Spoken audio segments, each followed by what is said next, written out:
Well, hello, and welcome to the third episode of the making of the indie sci-fi thriller of Infinite Worlds. With the initial crowdfunding money that I'd raised, I hired set designer Ben Robinson to design some sets for us. The film has lots of spaceship interiors. There will be some location filming, but most of it will be set within some sort of studio environment on different sets that we build. This means that we can keep the film very contained and a lot more doable than something like my previous film, Invasion Planet Earth, where we had crowds of thousands running through the streets of Birmingham. This was going to be a much more contained film. Ben came up with lots of different designs, and it really helped me to kind of get a visual shape on what the film was going to look like. However, I didn't have enough money to build all the sets and shoot the entire film. So in early 2022, I set about raising some more money, partly through a crowdfunding campaign, partly through selling some souvenir mugs, and from some private investors. We didn't raise enough to shoot the entire film, so I thought it would be a good idea to concentrate on just one single chunk where we could build one set that could be converted into 3 different spaceships. But first of all, I needed to find a location to shoot these scenes, and the local business centre proved just the place. Okay, that works. Right, I'm in the room now. I've just come to measure up, but I'm in a room that we're going to use, which is going to be the studio space for the main spaceship, and it's a really big room, and as you can see, it's currently like a conference room is what they use it for, but we are going to build our set in here, our spaceship.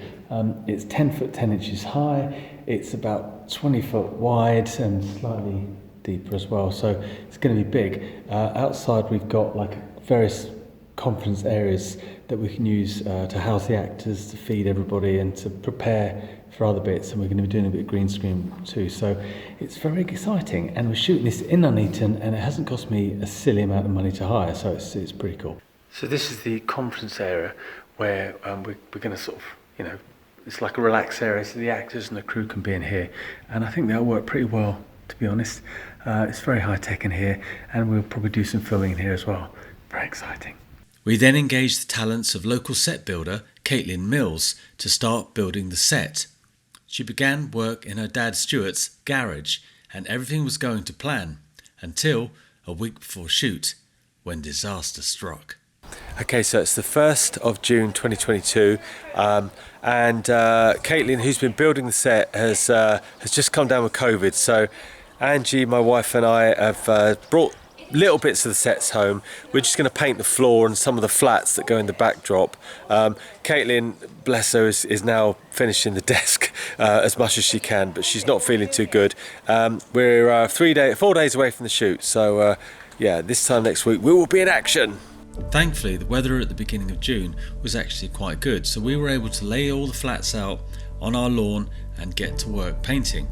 Myself, my wife Angie and my daughter Gemma worked like crazy to get everything painted. Once this was done, we were then able to cut out and paint all the tiles that would go on the walls. This started to make it look a bit more sci-fi like. One of the things that I wanted to do was have lots of little lights and flashing LEDs and things, so there's always lots of light and lots of detail when we were filming. As there was a lot of painting and it would take a long time to dry, I had to find a place to store them. There was only really one space in that entire house, but it would be cosy. And here's what's in the garage at the moment. Apart from big spaceships, which seem to be filling every area, we've got all the sets and things in here. We've got the doors, and behind the doors, these are like the flats that will be the walls at the moment. And we've got the grills here. Caitlin's done one of the grills, and Angie's finished them off while she's been in a bit of pain and suffering with COVID. After what turned out to become quite a stressful and tense period for myself, my family, and for Caitlin and her family, the elements of the set were finally ready. Okay, it's Sunday the 5th of June 2022. It's Jubilee weekend, so we've been really busy preparing the sets, helping Caitlin get the work done because it's been a mammoth task. Angie and I have been painting all the flats and things, so and now we've loaded up the van, if you can see that, and tomorrow we're taking it to the studio and we're going to get it in and put the set together. Very exciting! And I'm knackered.